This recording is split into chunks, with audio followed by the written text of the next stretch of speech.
Hello hi welcome back to സൽമോസ് engineering world. ഇത് ഞാൻ പറയാൻ പോകുന്നത് നമ്മളൊരു എഞ്ചിനീയർ, എസ്റ്റിമേഷൻ എഞ്ചിനീയറോ അല്ലെങ്കിൽ ക്വാണ്ടിറ്റി സർവേയർ ആയിക്കോട്ടെ, നമുക്ക് ഈസി ആയിട്ട് എക്സൽ ഹാൻഡിൽ ചെയ്യാൻ പറ്റുന്ന കുറച്ച് ഫോർമുലാസാണ് ഞാനിന്ന് പറയാൻ പോകുന്നത്. ഞാൻ അതിനായിട്ട് ഉപയോഗിക്കുന്നത് ഒരു BOQ ഷീറ്റാണ്. അതിലൊരു 3 ഷീറ്റാണ് ഞാൻ മെയിനായിട്ട് ഉപയോഗിക്കുന്നത്. ഒരു A പറയുന്നത് സൈറ്റ് വർക്ക്, B പറയുന്നത് കോൺക്രീറ്റ് വർക്ക്, പിന്നെ ഒരു സമ്മറി പേജ്. ഇതാണ് നമ്മുടെ സമ്മറി പേജ്. ഇതിൽ മുകളിലായിട്ട് നമ്മളെ പ്രൊജക്റ്റ് ഉണ്ടാവും, ആ പ്രൊജക്റ്റിൻ്റെ നെയിം ഉണ്ടാവും, ആ ഒരു ഡീറ്റെയിൽസ്. സമ്മറി പറയുന്നത് ആ ഇൻക്ലൂഡഡ് ആയിട്ടുള്ള ആ വർക്ക് ബുക്കിൽ ഇൻക്ലൂഡ് ആയിട്ടുള്ള works, site work, concrete work, machinery work, അങ്ങനെയല്ല. ഇത് പറയുന്നത് സൈറ്റ് വർക്കിൻ്റെ BOQ ഷീറ്റാണ്. അതിൽ നമുക്ക് പ്രൊജക്റ്റ് ഉണ്ടാവും, പ്രൊജക്റ്റ് നെയിം, ക്ലയൻറ്റ് നെയിം, പിന്നെന്താണ് കൊട്ടേഷൻ നമ്പർ ഉണ്ടാവും, ഡേറ്റ് ഉണ്ടാവും, എല്ലാം കൊടുത്തിട്ടുണ്ടാവും. ഈ ഒരു ഷീറ്റ് നിങ്ങൾക്ക് ഒരു റെഫറൻസിന് വേണ്ടി കാണിച്ചു തരികയാണ് കേട്ടോ. ഇതിൽ സൈറ്റ് വർക്കിൽ സൈറ്റ് പ്രിപ്പറേഷൻ വർക്ക്, അങ്ങനെ ഒരുപാട് ഡീറ്റെയിൽസ് ആയിട്ട് കൊടുത്തിട്ടുണ്ടാവും.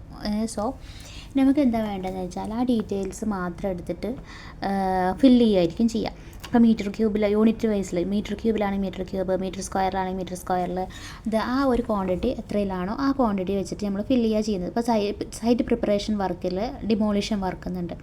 അപ്പോൾ അത് ഏത് മീറ്ററിലാണ്, മീറ്റർ സ്ക്വയർ ആയിരിക്കും, ചിലപ്പോൾ മീറ്റർ ക്യൂബ് ആയിരിക്കാം. പിന്നെ എന്താണ് എക്സ്കവേഷൻ എന്തിലായിരിക്കും, മീറ്റർ ക്യൂബിലാണ്. അതേപോലെ ബാക്ക് ഫില്ലിങ്, അങ്ങനെ എല്ലാ ഡീറ്റെയിൽസും നമ്മളെ ഈ ഒരു സൈറ്റ് വർക്ക് എന്നുള്ള ഒരു ഫസ്റ്റത്തെ പേജിലുണ്ടാവും. സോ ഈ ഒരു സൈറ്റിൽ എന്തൊക്കെ നടക്കുന്നു, സൈറ്റിലിപ്പോൾ ഡിമോളിഷൻ ആയിക്കോട്ടെ, ഇപ്പോൾ എക്സിസ്റ്റിംഗ് ആയിട്ടുള്ള പ്ലംബിംഗ് ഉണ്ടാവും, അതേപോലെ വയറിംഗ് വർക്ക് ഉണ്ടാവും, അതൊക്കെ നമ്മളെന്ത് ചെയ്യും, റീറൂട്ട് ചെയ്യും. അങ്ങനെ ഒരുപാട് ഡീറ്റെയിൽസ് ഉണ്ടാവും. അതിൽ സൈറ്റ് പ്രിപ്പറേഷൻ വർക്കിൽ, അതല്ലെങ്കിൽ സൈറ്റിലോട്ട് എത്താൻ വേണ്ടിയിട്ടുള്ള കുറച്ച് ഇതുണ്ടാവും, ഫെൻസിങ് ചെയ്യും നമ്മളെ സൈറ്റ്. ആ ഒരു എല്ലാ ഡീറ്റെയിൽസും നമ്മൾ സൈറ്റ് പ്രിപ്പറേഷൻ വർക്കിലാണ് വരിക.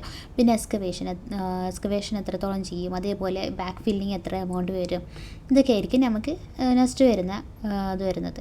പിന്നെ എന്താ വെച്ചാൽ ഈ ഒരു സൈറ്റ് വർക്കിൽ ഇതേപോലെ ഓരോ ഷീറ്റായിരിക്കും. ഞാൻ പറഞ്ഞല്ലോ, സൈറ്റ് വർക്കിന് ഒരു ഷീറ്റ്, കോൺക്രീറ്റ് വർക്കിന് ഒരു ഷീറ്റ്, മെഷീനറിക്ക് ഒരു ഷീറ്റ്, മെറ്റൽ വർക്ക്സിന് വേറെ ഷീറ്റ്, അങ്ങനെ ആയിരിക്കും. ഇതിൽ മെയിനായിട്ട് ഞാൻ പറയാൻ പോകുന്നത് എന്താ വെച്ചാൽ കുറച്ച് ഇമ്പോർട്ടൻ്റ് ആയിട്ടുള്ള ഫോർമുലാസ് നമ്മൾ യൂസ് ചെയ്യുമ്പോൾ, ഇങ്ങനത്തെ എക്സൽ ഷീറ്റ് യൂസ് ചെയ്യുമ്പോൾ നമുക്ക് വേണ്ടിയിട്ട് ഒരു ഇമ്പോർട്ടൻ്റ് ആയിട്ടുള്ള ഒരു ഫോർമുലാസ്, ഒരു നമുക്ക് ബേസിക്കലി അറിഞ്ഞിരിക്കേണ്ട കുറച്ച് കാര്യങ്ങൾ, അതേപോലെ നമുക്ക് ലാസ്റ്റ് ഫൈനലി നമ്മൾ ഹെഡറും ഫൂട്ടറൊക്കെ കൊടുത്തിട്ട് നമ്മളിങ്ങനെ പ്രിൻ്റ് എടുക്കാം. ആ ഒരു ഡീറ്റെയിൽസൊക്കെയാണ് ഞാനിന്ന് പറയാൻ പോകുന്നത്. ഇതേപോലെ നമുക്ക് വാല്യൂസ് ഉണ്ടാവും. ഞാനിപ്പോൾ ഇപ്പോൾ ഒരു ക്വാണ്ടിറ്റി 250 ആണ്, അതിൻ്റെ യൂണിറ്റ് ഉണ്ട്. പിന്നെ അതിൻ്റെ റേറ്റ് കാരണം പെർ ആണ് 120 ഇട്ടെടുത്തിട്ടുണ്ട്. നമുക്ക് ഓട്ടോമാറ്റിക്കലി ഇവിടെ റേറ്റ് വന്നു. അതെങ്ങനെ, അത് ഓട്ടോമാറ്റിക്കലി വന്നതൊന്നല്ല, ഞാൻ ഓൾറെഡി അവിടെ ഒരു ഫോർമുല ഇട്ട് കൊടുത്തത് കൊണ്ടാണ് അവിടെ ഒരു ഇക്വേഷനിൽ ചെയ്യുന്ന രീതിക്ക് ഒരു ഫോർമുല, എന്താ പറയുക, വാല്യൂ വന്നത്. നമുക്ക് ഫോർമുല ബാറിൽ കാണാം എന്താണ് ഞാൻ ചെയ്തിട്ടുള്ളതെന്ന്, ജസ്റ്റ് ക്ലിയർ ആയിട്ട് കാണാൻ പറ്റും. എന്താണ് മൾട്ടിപ്ലിക്കേഷനാണ് ഞാൻ ചെയ്തിട്ടുള്ളത്. ആ ഒരു ക്വാണ്ടിറ്റി മൾട്ടിപ്പിൾ വിത്ത് എന്താണ് ഈ ഒരു യൂണിറ്റ്, ഇതേപോലെ എല്ലാത്തിൻ്റെയും നമുക്ക് കാണാൻ പറ്റും. ആ ഫോർമുല ബാറിൽ കാണാൻ പറ്റില്ലേ, ആ ഒരു റേറ്റ് അത് രണ്ടും കൂടി മൾട്ടിപ്പിൾ ചെയ്തിട്ടാണ് നമുക്ക് അതിൻ്റെ ഉത്തരം കിട്ടിയത്. ഇതാണ് ഫസ്റ്റത്തെ നമ്മുടെ എക്സലിൽ അറിഞ്ഞിരിക്കേണ്ട ഒരു കാര്യം എന്ന് പറയുന്നത്. പിന്നെ താഴെയായിട്ട് അതിൻ്റെ എല്ലാ സമ്മും ഇപ്പോൾ ഇതുവരെ ആ ഒരു ഷീറ്റിൽ, ഒരൊറ്റ ഷീറ്റിലുണ്ടായ സമ്മ് ഈക്വൽ ടു സമ്മ് എന്ന് പറഞ്ഞിട്ട് കണ്ടോ, ഈക്വൽ ടു സമ്മ് എന്ന് പറഞ്ഞിട്ട് ആ ഒരു കോളത്തിലെല്ലാം കൂടെ സം ചെയ്തിട്ട് ഫൈനലി നമ്മൾ ഇട്ടിട്ടുണ്ടാവും. ഇതാണ് അതിൻ്റെ നെക്സ്റ്റ് ഫോർമുല എന്ന് പറയുന്നത്. ഇതിൽ മെയിനായിട്ട് ജസ്റ്റ് ബേസിക് ആയിട്ടുള്ള നോളജ് മാത്രമേ നമുക്ക് തരുന്നുള്ളൂ. പക്ഷേ എക്സലിൽ ഒരാൾ ക്വാണ്ടിറ്റി സർവേയിങ് അല്ലെങ്കിൽ എസ്റ്റിമേഷൻ എഞ്ചിനീയർ ചെയ്യുമ്പോൾ ശ്രദ്ധിക്കേണ്ട കുറച്ച് കാര്യങ്ങൾ, ബേസിക് ലെവലിൽ ചിന്തിക്കേണ്ട അല്ലെങ്കിൽ ശ്രദ്ധിക്കേണ്ട കാര്യങ്ങളാണ് ഞാൻ പറഞ്ഞത്. സോ ഞാനിവിടെ വാല്യൂ ഇട്ടപ്പോൾ അവിടെ വന്ന് ഞാൻ ഓൾറെഡി അവിടെ ഒരു ഇക്വേഷൻ സെറ്റ് ചെയ്തിട്ടുണ്ടായിരുന്നു. ആ ഒരു ഞാൻ പറഞ്ഞല്ലോ മൾട്ടിപ്ലിക്കേഷൻ സെറ്റ് ചെയ്തിട്ടുണ്ടായിരുന്നു, അതുകൊണ്ടാണ് വന്നിട്ടുള്ളത്. അതേപോലെ സമ്മിൻ്റെ ഷീറ്റിൽ സമ്മ് വന്നു. ഇതാണ് ഞാൻ ഇതേപോലെ താഴോട്ട് വരുമ്പോൾ കാണാം. സോ ഇനി അടുത്തത് എന്താ വെച്ചാൽ കോൺക്രീറ്റ് വർക്കിൽ ഇതേപോലെ ചെയ്തു, കോൺക്രീറ്റ് വർക്കിൻ്റെ സമ്മും കിട്ടി. ഇനി ഇതിൽ മെയിനായിട്ട് നമുക്ക് ശ്രദ്ധിക്കേണ്ട കുറച്ച് കാര്യങ്ങളുണ്ട്. നമ്മളൊരു എക്സൽ ഷീറ്റിൽ എസ്റ്റിമേഷൻ ഉണ്ടാക്കുമ്പോൾ ചില കാര്യങ്ങളൊക്കെ കുറച്ച് ഇമ്പോർട്ടൻ്റ് ആയിട്ട് കുറച്ച് കാര്യങ്ങൾ ശ്രദ്ധിക്കേണ്ട കാര്യങ്ങളുണ്ട്. ഇനി ഞാൻ പറയാൻ പോകുന്നത് വെച്ചാൽ ഡെസിമൽ പ്ലേസസ് മാറ്റുക. അതേപോലെ നമുക്ക് സെൻറ്ററിൽ ഇത് കണ്ടോ, ഇതിപ്പോൾ ഞാൻ ഈ ഒരു ഇത് പറയുന്നത് എൻഡിലാണ്, ഓരോന്നും ഓരോ ഇതിലായിരിക്കും. അതേപോലെ ഫോർമാറ്റ് സെല്ല് ഓൾറെഡി ഞാൻ എക്സലിൽ പറഞ്ഞിട്ടുണ്ട്, റൈറ്റ് ക്ലിക്ക് ചെയ്യുക. അപ്പോൾ ഫോർമാറ്റ് സെല്ല് എന്നൊരു ഓപ്ഷൻ ഉണ്ടാകും. ആ ഫോർമാറ്റ് സെല്ലിൽ പോയിട്ടാണ് നമ്മളെന്ത് ചെയ്യുക, എന്തെങ്കിലും മാറ്റം വരുത്തുക, നമ്പേഴ്സിൽ മാറ്റം വരുത്തുക, അല്ലെങ്കിൽ ഡെസിമൽ പ്ലേസസിൽ മാറ്റം വരുത്തുക, അതൊക്കെ ചെയ്യാം അല്ലേ. ആ ഒരു കാറ്റഗറിയാണ് ഫോർമാറ്റ് സെല്ലിൽ. ഇതിപ്പോൾ ഡെസിമലിന് മുകളിലായിട്ട് നമുക്ക് കാണാം നമ്പേഴ്സ് എന്ന് കാണാം. അല്ലെങ്കിൽ ഈ ഒരു സെല്ലിൻ്റെ അതേ ഫോർമാറ്റ് ആക്കണമെങ്കിൽ ഇപ്പോൾ ഈ എൻഡിലായിട്ട് ഒരു ഫോർമാറ്റ് പാനൽസ് കണ്ടോ, ഫോർമാറ്റ് കണ്ടോ, അതിപ്പോൾ ഫോർമാറ്റ് പെയിൻറ്റർ എടുത്തിട്ട് താഴോട്ട് എടുത്താൽ മതി. ജസ്റ്റ് അറിഞ്ഞിരിക്കാൻ വേണ്ടി പറയണല്ലോ. ആ ഒരു സെല്ലിൻ്റെ അതേപോലെ ആവും മറ്റു സെല്ലുകളും. അത് ജസ്റ്റ് ഏത് സെല്ലിൻ്റെ അതേ ഫോർമാറ്റിലാണോ വേണ്ടതെന്ന് വെച്ചാൽ അവിടെ ക്ലിക്ക് ചെയ്യുക, ഫോർമാറ്റ് സെല്ല് കൊടുക്കുക. ആ ഒരു മറ്റേ ഏതാണോ വേണ്ടതെന്ന് വെച്ചാൽ ആ സെല്ലിൽ ഒന്ന് ജസ്റ്റ് ക്ലിക്ക് ചെയ്യുക, അത്രയേ ഉള്ളൂ. ഫോർമാറ്റ് സെല്ല് ആവും. ആ ഒരു സെല്ലും ഇതേപോലെയായി മാറും. ഇപ്പോൾ ഈ ഒരു കാറ്റഗറി കഴിഞ്ഞ ശേഷം നമുക്ക് ഇനി അടുത്തതെന്ന് പറയുന്നത് ഇപ്പോൾ നമുക്ക് എന്തൊക്കെ പറഞ്ഞ് ഫോർമുല ബാറിൽ നമ്മൾ മൾട്ടിപ്ലിക്കേഷൻ അതേപോലെ സമ്മ്, ഒരു എക്സൽ ഷീറ്റിൽ ഇങ്ങനെ സമ്മ് വരിക, അതേപോലെ എന്താണ്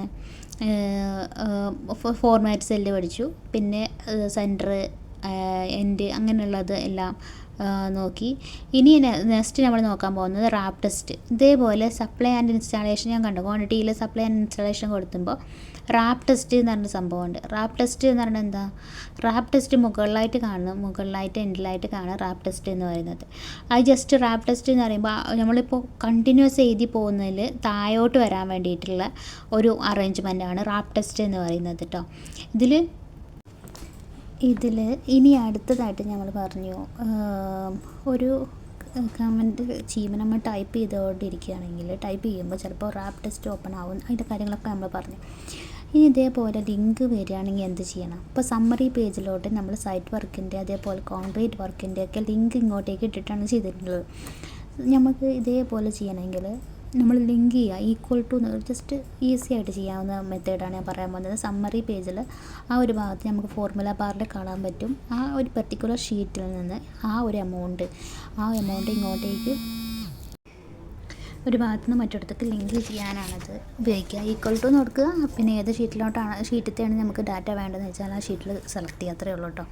ഇതേപോലെ ആ ഷീറ്റിലോട്ട് ഡ്രാഗ് ചെയ്തിടാം. പിന്നെ ടോട്ടൽ കാണാൻ നമുക്കറിയാമല്ലോ, ഈക്വൽ ടു സം എന്ന് എടുത്താൽ എന്നിട്ട് ആ സെല്ല് ആ കോളംസ് സെലക്ട് ചെയ്താൽ നമുക്ക് എന്ത് കിട്ടും? ആ ഒരു കോളത്തിലുള്ള എല്ലാത്തിൻ്റെയും സംഭവം കിട്ടും. ഇതാണ് നമ്മളിപ്പോൾ എന്ത് പറഞ്ഞു. ഇനി അടുത്ത് മെർജ് നമുക്കറിയാമല്ലോ എങ്ങനെയാണ്. ജസ്റ്റ് ക്ലിക്ക് ചെയ്യുക, മെർജ് സെല്ല് കൊടുക്കുക. ജസ്റ്റ് ക്ലിക്ക് ചെയ്യുമ്പോൾ അതിന് മെർജാവും. ഇതൊക്കെയാണ് മെയിനായിട്ട് നമ്മൾ ഉപയോഗിക്കുന്ന എക്സൽ ഫോർമുലാസ്, ഒരു ബേസിക് ലെവൽ കേട്ടോ. ഞാനിപ്പോൾ പറയാൻ പോകുന്നത് ബേസിക് ലെവലാണ്. ഞാൻ ഓൾറെഡി പറഞ്ഞിട്ടുണ്ടായിരുന്നു. ഒരു എക്സൽ ഷീറ്റിൽ എസ്റ്റിമേഷൻ ചെയ്യുന്ന ഒരാൾക്ക് അറിഞ്ഞിരിക്കേണ്ട ബേസിക് ആയിട്ടുള്ള കുറച്ച് ഫോർമുലാസ്, ആ ഒരു കാറ്റഗറിയാണ് ഞാനിപ്പോൾ പറഞ്ഞത്. ഇതേപോലെ നമുക്ക് മുകളിലോട്ട് പോകുമ്പോൾ കുറച്ച് മുകളിലത്തെ റോസ് മാത്രം അനങ്ങാതിരിക്കുന്നുണ്ടോ, നമുക്ക് വേണ്ടത് മാത്രം അവിടെ നിർത്താം. ഹെഡിങ്സ്, ലൈൻസ്, പ്രൊജക്റ്റ് നെയിമൊക്കെ നമുക്ക് അവിടെ നിർത്തുന്നത് എങ്ങനെയാണെന്ന് അറിയാം. നമുക്ക് ഫ്രീസ് പെയിൻറ്റ്സ് കൊടുത്തിട്ട് ഫ്രീസായിട്ട് കൊടുത്താക്കണം. കണ്ടോ, വ്യൂവിൽ പോകുമ്പോൾ മുകളിലായിട്ട് കാണാം. ഇതിപ്പോൾ ഫ്രീസ് കൊടുക്കുമ്പോൾ നമുക്ക് ഏതൊക്കെയാണോ അവിടെ ഫ്രീസായി നിൽക്കുന്നത് അതിൻ്റെ താഴെയായിട്ട് നമ്മൾ സെല്ല് സെലക്ട് ചെയ്യുക, ജസ്റ്റ് ഫ്രീസ് കൊടുക്കുക, അത്രയേ ഉള്ളൂ കേട്ടോ.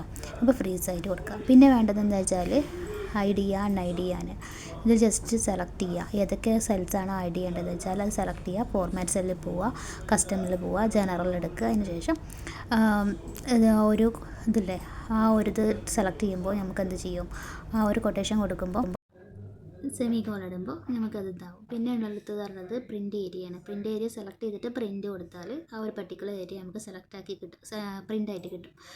സോ ആ ഒരു പർട്ടിക്കുലർ ഏരിയ മാത്രം സെലക്ട് ചെയ്തിട്ട് നമുക്ക് പ്രിൻ്റ് കൊടുക്കണമെങ്കിൽ പ്രിൻ്റ് ഏരിയ നമുക്ക് സെലക്ട് ചെയ്യാം. അതേപോലെ പ്രിൻ്റ് ടൈറ്റിൽസ്, അതിലാണ് ഹെഡറും ഫൂട്ടറും നമ്മൾ കൊടുക്കുക. എന്തെങ്കിലും ഹെഡറും ഫൂട്ടറും ഉണ്ടെങ്കിൽ നമുക്ക് റിമൂവ് ചെയ്യാനും ഈ ഒരു മെത്തേഡ് ഉപയോഗിക്കാം. അതിൽ നമുക്കിപ്പോൾ ഞാനിതിൽ എൻ്റെ ഒരു മെയിൽ ID കൊടുത്തിട്ടുണ്ട്. എന്നിട്ട് എന്ത് ചെയ്യുക, ആ ഒരു മെയിൽ ID ഹെഡറിൽ എല്ലാ ഹെഡറിലും വരണം. ഇപ്പോൾ നമ്മൾ മുകളിലായിട്ട് കാണുന്നുണ്ടാവില്ലല്ലോ, പക്ഷേ നമ്മൾ പ്രിൻ്റ് എടുക്കുമ്പോൾ കണ്ടോ മുകളിലായിട്ട് ഹെഡർ വരും. നമ്മൾ എന്താണോ ഹെഡർ കൊടുത്തത് അത് പ്രിൻ്റ് ടൈറ്റിൽ കൊടുത്താൽ, അല്ലെങ്കിൽ ലോഗോ ആയിക്കോട്ടെ, ലോഗോ നമുക്ക് കൊടുക്കും. അങ്ങനെ പിന്നെ പ്രിൻ്റ് എൻ്റയർ വർക്ക് ബുക്ക് ആണെങ്കിൽ എൻ്റയർ വർക്ക് ബുക്ക്, അല്ലെങ്കിൽ ആക്റ്റീവ് ഷീറ്റ് ആണെങ്കിൽ ആക്റ്റീവ് ഷീറ്റ്, എല്ലാം നമുക്ക് എന്താണോ ആസ് പെർ ദ റിക്വയർമെൻറ്റ് അനുസരിച്ചിട്ട് നമുക്ക് ലാസ്റ്റ് ഫൈനലി കൊടുക്കാം. ഈ ഒരു ബേസിക് ആയിട്ടുള്ള ഒരു കാര്യങ്ങൾ മാത്രമാണ് ഞാൻ പറഞ്ഞത്. എക്സൽ ഷീറ്റിൽ എസ്റ്റിമേഷൻ നമ്മൾ ചെയ്യുമ്പോൾ നമ്മൾ ബേസിക് ആയിട്ട് അറിഞ്ഞിരിക്കേണ്ട കുറച്ച് കാര്യങ്ങളാണ് പറഞ്ഞത്. എന്തെങ്കിലും കൂടുതലായിട്ട് അറിയണമെങ്കിൽ just comment below. Thank you.